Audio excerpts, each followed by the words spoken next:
It's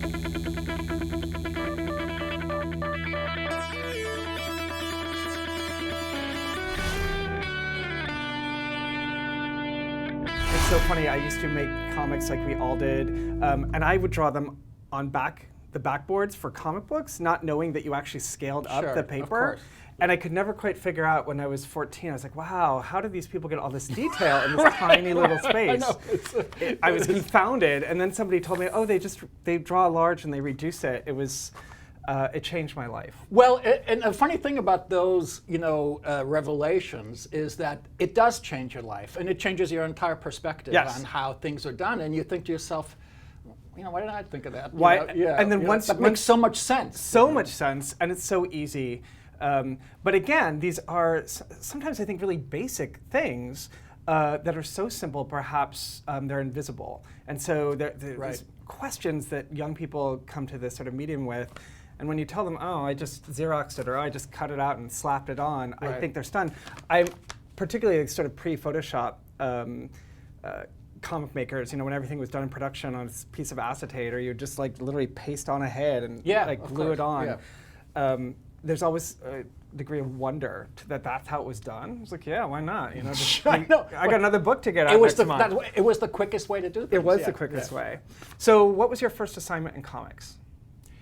I was, I really, really was very persistent, and I tried for 2 years in a row, 2 summers basically, and 2 winters, bringing my stuff into New York like 2 or 3 times a week, which was a lot. That is a lot. It was a lot. No, I would bring Xeroxes back to Connecticut and ink them on vellum, and then bring them back in 2 days. And bring them back to Marvel and DC both. And how did you? So you were working mostly with DC. Pardon me. How did you end up with the Marvel people? I got an office job, a staff job, applying gray tones to some of the reprint books that that Saul Brodsky was doing, which were those Fin Fang Foom early monster from the 50s. And, they were reprinting them in these oversized collections, and they needed somebody to put Zipatone on them. And I remember, by the way, coming back from DC one day, and Saul Harrison with Dick Giordano and Pat Bastian, and showing Dick some work, and Saul Harrison leaned over and he said, "Oh, Mr. Zipatone," It was like, thanks. But anyways, Mr. Zipatone, they, obviously Marvel saw that in me too. So being up at the office, I met Rich Buckler, who had a desk, up at the office, and he knew that I was looking for inking work. And, and again, one of those memories that, just stay with you forever. We ran down the hallway and we tackled Roy Thomas, who was the editor-in-chief at the time, and said, Rich said, I want this guy to ink Black Panther. Is that okay with you? And Roy said, yeah, sure, yeah. I got bigger fish to fry, it's fine, And right then and there, they gave me a rate, a page rate, which was $40 a page rate. I can say that now because, that was like 100 years ago. And that's how I started. It was a bi-monthly book, which I think I basically lived on, And so wait, where were you physically working? I had moved to New York. Okay. And so I was, at that time, working up at the office. But as soon as I got an inking job, I hightailed it out of there. And so you had no formal training, like no college training, for example, as an artist? No, none. When it came to things like inking then, which you developed sort of a strong sense for, it sounds like fairly young, were your influences all comic book based, or did you have other external like art influences or film or anything?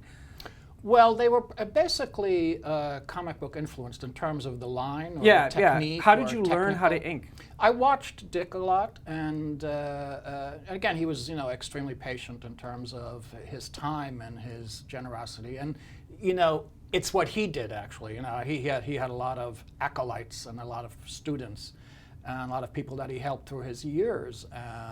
But I would not underestimate the influence that film had on me.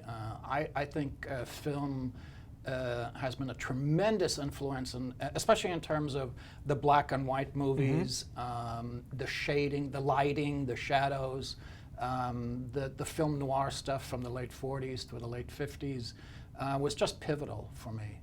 And I learned a lot about spotting blacks, for instance, through that. I think film was, and I think actually film is very underrated in terms of the influence that it had on the artists that grew up in the 30s and 40s. Alex Toth and Milton Caniff and those people. In terms of their aesthetic or storytelling style, or both? Both, absolutely. I mean, I can almost see the films from which they took that. I mean, you know the stories about Bob Kane, inventing Batman, from film, right, from Zorro, and stuff like that. But in terms of their storytelling and in terms of their what they chose to draw, I think film. We have to remember too that film was a relatively new, medium at that time. So it was akin to, say, what gaming is today, sure, and how influential it has become now. The film had such an enormous influence on the artists at that time.